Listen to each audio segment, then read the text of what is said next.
मैं 8 महीने की प्रेग्नेंट थी और अपनी डिलीवरी के लिए अपने मायके गई थी।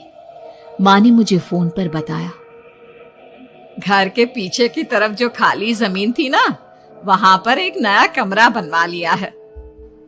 इतने सालों के बाद जैसे ही अपने घर में कदम रखा, कुछ अलग सा लगा। माँ, ये घर के पीछे की तरफ नया कमरा बनवाने की क्या जरूरत थी? अरे बेटा, घर के पीछे दूर दूर तक खाली जमीन है। तेरे पापा को कई दिनों से लग रहा था कि यहाँ पर एक कमरा बनवा लेंगे तो ताजा हवा मिल जाया करेगी। अब तो ये सब छोड़ और चल जल्दी से दूध पी ले। माँ, मैं थोड़ी देर में पी लूंगी, आप सो जाओ। मैंने दूध का गिलास उठाकर उस खिड़की में रख दिया। पता नहीं कब आंख लग गई। अचानक से खिड़की के पल्लों के खड़कने की तेज आवाज आई। दूध का गिलास धड़ाम से जमीन पर आ गिरा। जमीन पर गिरते ही दूध का रंग लाल हो चुका था। मैंने खिड़की से झांक कर बाहर देखा। चारों तरफ धूप अंधेरा था। उस अंधेरे की तरफ से कुछ आवाजें आ रही थी, जैसे छोटे बच्चे आपस में खिलखिलाकर मस्ती कर रहे हो।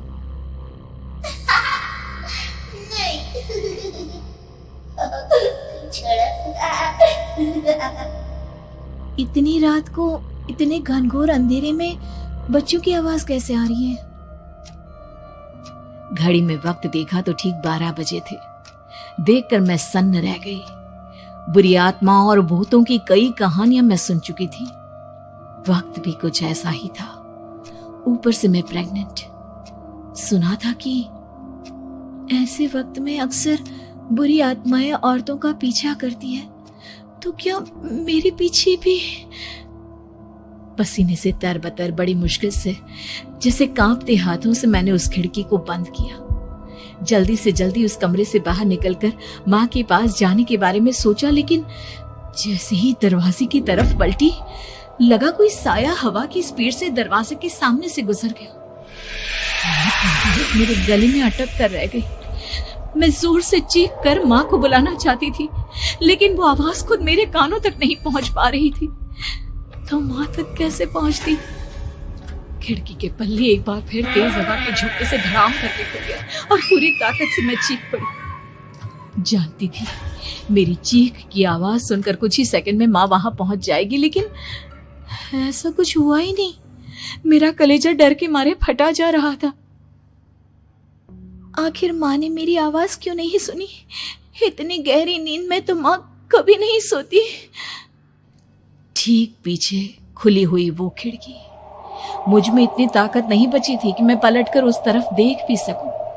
हवा का एक सनसनाता हुआ झोंका उसी वक्त मेरे कानों से आकर टकराया। लगा जैसे किसी ने दबी हुई आवाज में धीरे से मुझसे कहा, चली जाओ यहाँ से। मैंने दोनों हाथ अपने कानों पर रख लिए और एक बार फिर ताकत लगाकर जोर से चीखने की कोशिश की। माँ! पापा! मेरी आवाज उस कमरे की दीवारों से टकराकर वापस मुझे ही सुनाई दे रही थी।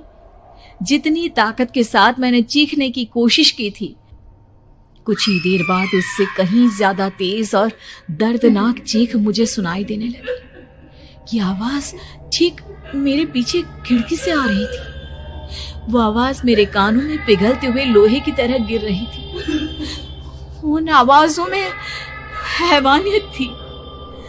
वो आवाजें किसी इंसान की नहीं है, इतना मैं समझ चुकी थी। कांप रहे हाथों से मैंने अंधेरे में कुछ ढूंढने की कोशिश की।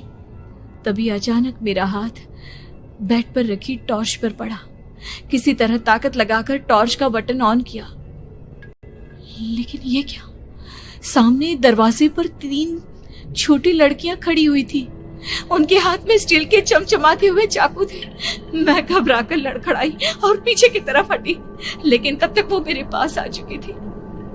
उनकी गर्दन टेढ़ी थी और उनके हाथों के वो चाकू मेरे पेट को निशाना बनाने को तैयार। मैं जोर से चीखी, नहीं, छोड़ दो मेरे बच्चे को, मत मारो, मत मारो, छोड़ दो मेरे बच्चे को। सोनाली, क्या हुआ बेटा? तू इतनी डरी हुई क्यों है? उठ बेटा, क्या हुआ? हड़बड़ाकर मैंने अपनी आंखें खोली। देखा तो दिन निकल आया था। माँ मुझे जगा रही थी। मेरा चेहरा पूरा पसीने से लथपथ था। क्या हुआ बेटा, तुमने कोई बुरा सपना देखा क्या?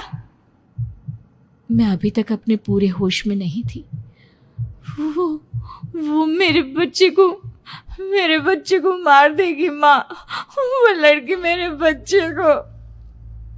मैंने घबराकर अपने पेट को छुआ। सब कुछ ठीक था। और वो दूध जो रात को यहाँ पर गिर गया था, उसका रंग लाल हो गया था। माँ ने हंसते हुए दूध का गिलास मुझे दिखाया। तुमने दूध पिया ही नहीं, पूरा का पूरा ऐसे ही रखा हुआ है। तुमसे कहा था ना सोनाली, सेहत के लिए लापरवाही ठीक नहीं बेटा। लेकिन मैंने तो सब कुछ अपनी खुली आंखों से देखा था। ये सपना कैसे हो सकता है?